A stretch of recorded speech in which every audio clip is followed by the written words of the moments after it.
You've probably seen a lot of discussion in the media about the Roaring Twenties right now, because mainly they were coming into the 20s in terms of a decade.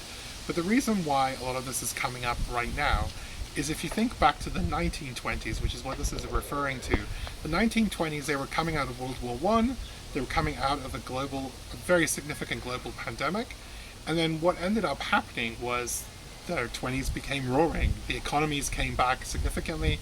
There was significant change, social change. For example, the women's movement became very strong labor movements. There was also very much a push to have a lot more fun. So there were significant changes in terms of cultural values, etc., music, architecture, art. So globally, there was very significant changes in society as a result of the economy kind of coming back and people kind of wanting to be a bit freer and let it loose after a very painful and difficult period. So we've had a bit of a similar, probably more than we've seen for many decades in most areas of the world, in terms of what's happened with the pandemic this time. So the reason why people are bringing up that Roaring Twenties idea is, are we going to be doing the same thing? A lot of things are pointing to that as things are opening up in countries that haven't been impacted or in the same way or have been able to open up. You've seen things come back in terms of the economy picking up. One can also anticipate that people are going to want to be doing things a lot more. They're going to be like things that they've put off, they're going to be taking on. There's maybe trips, different things, different leisure activities, different priorities are going to be kicking in. And so that's what we mean in terms of the 1920s and the Roaring Twenties specifically. Are they coming back? Are we going to be experiencing a similar phenomenon in the 20s this century?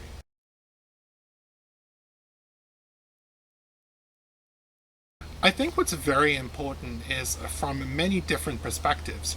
From a marketing and messaging perspective, something that seemed right on in 2018, even though it's not that long ago, could fall and be completely wrong nowadays. So keep in mind, people have gone through a lot.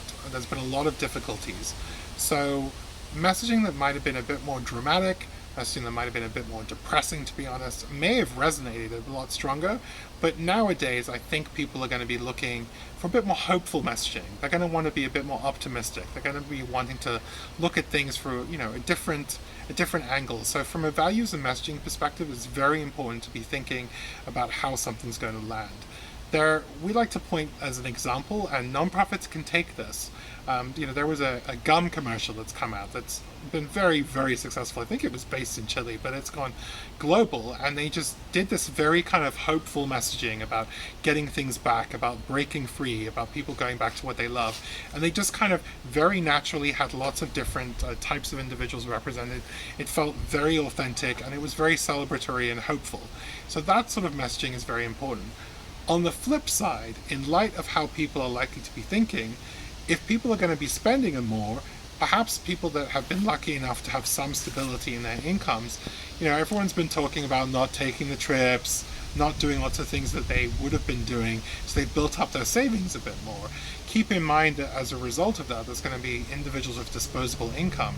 So that could well mean that as a charity, you may be able to be coming out of somewhat lean times from a revenue perspective and perhaps be enjoying more donations. So being ready perhaps for a potential influx of donations and donors, particularly if you get the right messaging. Another thing as well is that you need to be prepared as a charity. So if you haven't got your data in place, if you haven't cleaned up your messaging, if you haven't got a good brand, if you haven't got, good digital, if you haven't thought about different omni-channel approaches, now is definitely the time to start thinking about and getting your house in order so you can take advantage of the opportunities. On the flip side, there's going to be lots of organizations that maybe haven't taken this opportunity to get the house in order, to get their infrastructure built up, to get their brand and messaging right. Unfortunately, they could well not do well in this period. So charities need to be prepared.